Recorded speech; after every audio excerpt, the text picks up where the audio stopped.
I'm going to try and hold the microphone over here so that hopefully you can hear the Valvetrain ticking with this engine.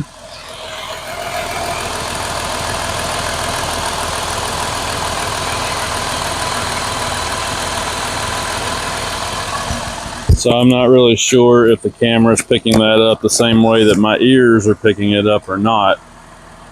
But this engine, the 3.6 liter Pentastar V6, has the same issue that the 5.7 liter Hemi V8 has, and that is improper oil specification. So I shot a video just like this about a year ago, maybe almost 2 years ago now, with the 5.7 liter Hemi V8 in that Ram 1500 that I was leasing there for a while. And that video ended up getting a lot of views. So obviously it's a topic that people are really interested in. So, you know, I'm going to do the same thing with this Pentastar 3.6 liter V6. I thought, hey, I'll shoot a video and we'll talk about this and revisit this topic again. And because I know there's a million, literally, of these engines, more than a million of these engines, way more than a million of these engines out there on the roads in America right now. You know, Chrysler uses this 3.6 in just about everything they make. Grand Cherokee, Wrangler, Gladiator, minivans, muscle cars, full-size trucks. Literally, just about every vehicle they make, they have put this engine in over the last almost 15 years now. So there's a lot of these out there, and this is a topic that I think we should visit. So this engine was developed back in the 2000s. It debuted in like 2011, I think, somewhere around there. So it was in development at the end of the 2000s. That was 2 decades ago. So this, you know, by all intents and purposes, it's kind of an old engine at this point, kind of an old design. And when this engine first came out, it spec'd 5W30 oil, which is pretty typical, you know, for a run-of-the-mill engine like this, just like the Hemi V8 that's been around for 2 or 3 decades. You know, that thing debuted in 2003, so it was probably in development back in around 99, 2000, something like that. You know, again, these engines and the design of these engines is pretty old. They've been around for a long time. So they really need a sufficient viscosity of oil, you know, in order to run smooth and efficiently. And what we've seen happen, like in the case of the Hemi V8 over the years, they changed the oil spec for the engine like 4 different times over the years, even though the engine itself did not change. Okay, so on the Hemi, like I said, it debuted for the 2003 model year. In 2009, I think it was, they changed it because they put the multi-displacement system on there where it, you know, the cylinder deactivation stuff. But other than that change in 09, I'm not aware of any changes to that engine. It's pretty much the same engine it's always been. But they changed the oil spec in the owner's manual like 4 times over the years. You know, with the 3.6 V6 here, you know, again, we've seen the oil spec change around. It was 5W30 and then 5W20, and now this one says 0W20. They keep specifying these thinner and thinner and thinner oils for the purpose of saving themselves money. You know, that's the point that I want to get to here. They don't do this because it has your best interest in mind as the consumer. They're doing this because it has their best interest in mind. It saves them money. You know, again, they have to certify these things with the EPA. They have to test them and put fuel economy figures on them. And every fraction of a mile per gallon that they can save when you're mass producing something like this ends up resulting in huge amounts of money saved for the automaker. So that's why they do this. They don't spec 0W20 oil on an engine like this because that's what's best for the engine. All right, so don't get caught up in thinking that that's the case, because it's not. Fact of the matter is, they probably sat around and said, well, this thing has a 60,000 mile warranty on it. The 0W20 will easily get it through warranty period, and it'll save us money, so let's go with that.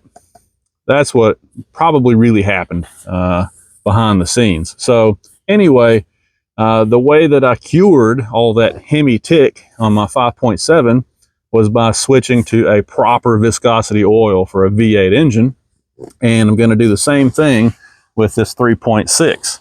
So I went to the store and I picked up some 5W30 full synthetic. Now, just like I said in the Hemi video, brand doesn't really matter here. That's not what I'm trying to get to here. This is not a sponsored video. It's not an advertisement, so I don't care what brand you get. The point is 5W30 is a more appropriate viscosity for these engines. Now, in this particular case, this engine's got 200,000 miles on it. So I'm going to try this Valvoline Restore and Protect oil because I've been doing some research on this and I like what I see. It really seems like that this oil does what it claims to do, which is to clean up the internals of the engine while it's protecting the engine. And at 200,000 miles, I would say this Pentastar could probably use it. In fact, when I pull the dipstick in a minute, I'll show you, the dipstick even has varnish on it at this point. So I know the internals probably have varnish in there as well. This stuff right here is supposed to clean all that up and make the engine look like brand new inside. Plus, like I said, it's a better viscosity. It's a great oil. It's easily available. I got this stuff at Walmart for like $30 per jug. So it's inexpensive, easy to find. So again, don't worry about the brand. I'm not trying to advertise anything here, but this is what I'm going with. You can use Pennzoil, Mobil, whatever you want to. Just don't get the 0W20 junk, okay? Especially if you live in a warm climate. It's winter time right now, so it's not such a big deal. But in the summertime, when it's 100 degrees and you're out in stop and go traffic or whatever, this thing gets really hot. Man, you don't want 0W20 in here. That's not good for your valve train. So I got some 530. We're going to put this oil in here. I got to do an oil change today, and then we'll start this thing up. And I guarantee you it's going to sound a whole lot quieter immediately. It's going to make the valve train a lot happier on this engine. Now, one more thing I want to say real quick. There's some rumors going around that the VVT system doesn't like higher viscosity oils. That's a bunch of garbage too. One clear example that I can give you, the Ford Mustang GT has a 5-liter V8 in it. Okay, that engine has variable valve timing and stuff on there. It's a dual overhead cam, very sophisticated engine. Okay, they spec 5W20 in that engine in regular form, but if you get the track pack, the spec goes to 5W50. The engine does not change at all. The track pack just adds like bigger brakes, better suspension, stuff like that. But they changed the oil spec for that track pack because they figured that the track pack buyers are going to probably run the car a little harder, maybe get the engine a little hotter, right? Well, what does that tell you? That tells you that even the Ford engineers admit that a higher viscosity oil is going to protect the engine better, right? And if the variable valve timing on that engine can handle 5W50, then it would have no problem with 5W30, nor would this engine, nor would any of these engines in these domestic vehicles. So the variable valve timing is not an issue. Anyway, let's get to it. I'm going to go ahead and change the oil here. But I just wanted to mention that because one of the main problems on these engines is the valve train. Same thing with the Hemi. People complain about valve train issues all the time. And I truly believe that these things don't necessarily have any inherent flaws designed into them. They're good engines. I mean, look, this one's got 200,000 miles on it. They're really good engines. You just have to take care of them. Surprisingly, this one has made it this far on the dealership spec oil, probably just because it was changed so often, but anyway, this is going to make it a whole lot happier. If I had bought this Jeep new, it would have gotten 5W30 from the start, but I digress. All right, so let's get to it. One of the things that people commonly do wrong on these is they over tighten the oil filter cap.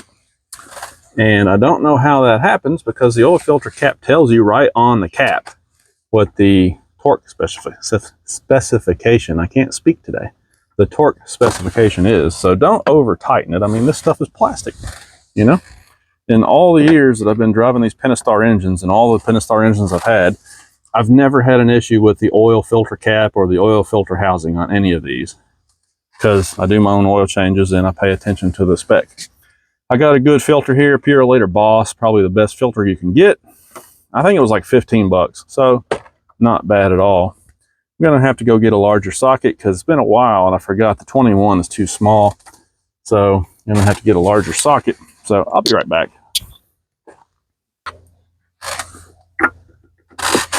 There we go, it was a 24. 24 millimeter.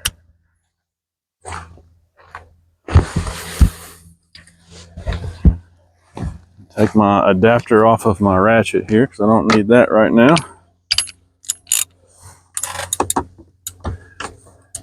Now I will say, on the Wranglers, this air intake is a little bit of a different design, I think. And I don't remember it being over top of the filter housing.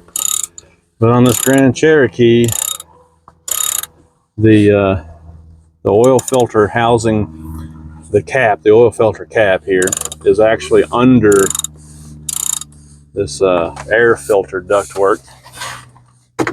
It doesn't look like it's going to be in the way, but might make a little bit more of a mess when you're taking this out. So let me get a blue shop towel real quick here, just in case this thing tries to drip all over me when I pull it out of here.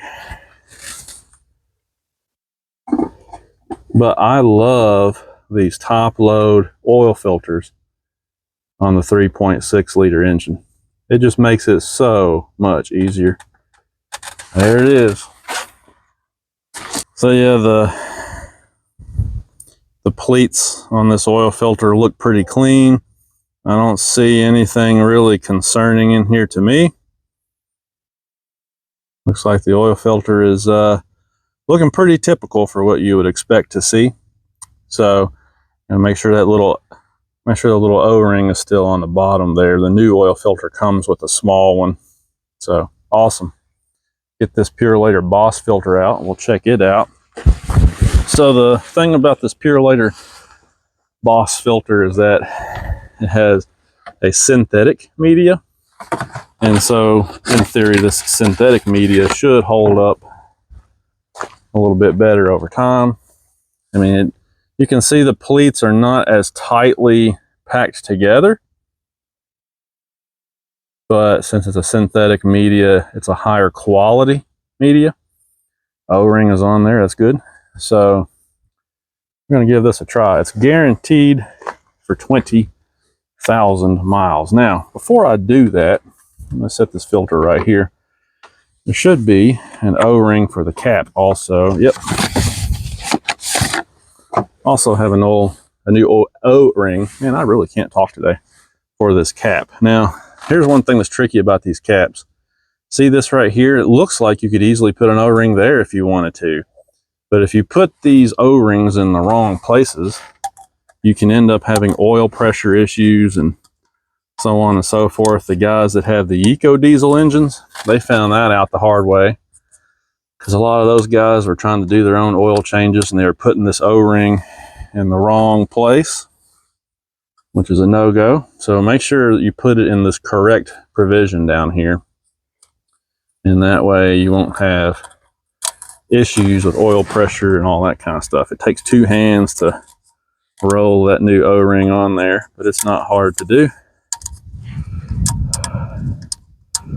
And see, it wants to land in that first slot, but it actually goes in the second one down there. All right, good deal. So the O-ring's in the correct position. I don't see anything funky going on inside the cap. So we're ready to put our new filter in there, and it just locks into place. I mean, look how easy that is. And you just drop it in here and tighten it to spec. Don't over tighten it. That's as easy as it gets. I have heard guys complain about this top load oil filter over the years, and honestly, I just don't get it. It doesn't get any simpler or clean than that. I got the under the Jeep part done. And before I put this Valvetrain Restore and Protect in here, I want to pull this dipstick and here, let me clean it off. I want to show you how this thing has. See how the dipstick has some varnish on it? You can really see it like right down here. But even up in the hatched area there. I mean, you can wipe it. It's obviously varnish that's on there from, you know, the regular bottom of the barrel dealership oil that was put in here for this Jeep's lifespan. So anyhow, don't know why the dogs are so upset at the moment. But anyway, we're going to put this Valvoline Restore and Protect in here. And what I want to show you is at the next oil change, we'll pull this dipstick and you'll be able to see, I bet, that this dipstick will be shiny and it'll look brand new, and all of that varnish that's on there will be gone. So it's going to be pretty cool stuff. If it's doing that to the dipstick, you know it's working inside the engine as well. So now it's time to top this thing off, and these Pentastar upgrade engines, as they call them, take 6 quarts of oil in this case. You have to be careful with that because some of these engines take 5 quarts, some take 6. For example, the JL Wranglers went from 6 quarts to 5 quarts. You know, the old JK Wrangler had 6. The new JL Wrangler went to 5 quarts. So you got to be careful with that. But on this particular Grand Cherokee, I checked the owner's manual and it does say 6 quarts. So that's what I'm going to put back in it. I'm kind of wipe around the oil cap here, the filler cap, so that no dirt or anything falls down in there. Even the cap has some varnish in there. Look at that. I mean, you usually see some oil mist in here, but this one has that honey color look to it, where the varnish is built up in that over time. Very interesting. Make sure that your funnel is clean. Sometimes guys overlook that, but you don't want anything done in your funnel. All right, we'll start with this one. These are 5-quart jugs. So I can go ahead and put this whole thing down in there.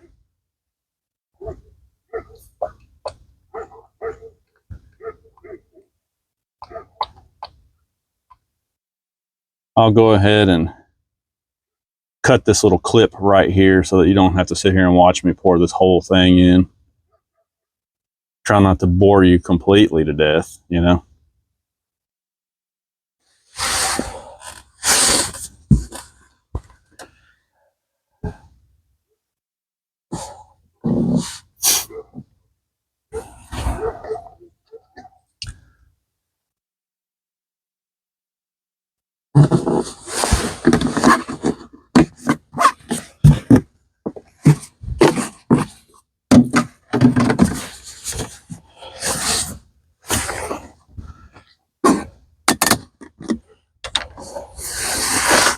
All right, there's 5, so I'm gonna try and get one more in here to make 6. And just a little bit more. That should do it. 6 quarts of fresh oil. And now, the next time I change the oil on this thing, I'll just have to buy 1 jug of this and I'll have plenty. I'll only have to buy 1 jug of this the next 2 or 3 times. So you figure 30 bucks for oil and 15 for a filter. And I'm doing it at home with premium products. Know that it's done correctly. Saves a ton of money over going to the dealership. It's the only way to go, guys. Only way to go. You can change your own oil at home, especially on these 3.6 engines, because these are as easy as it gets. So now all I gotta do is verify on the dipstick that the oil level's correct, which it should be. And then we'll fire this thing up, let it run for a minute, circulate this fresh oil through the system, and then we'll be able to see how much quieter this engine is and how it purrs like a kitten.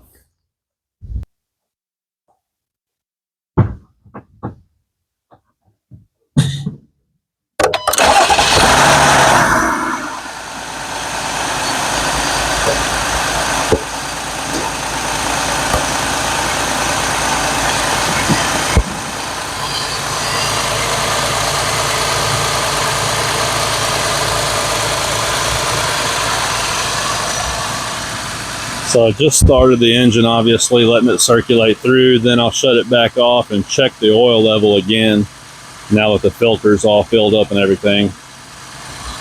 But honestly, to me, it already sounds like it's a little quieter. I mean, right off the get-go here, the Valvetrain sounds quieter and happier to me.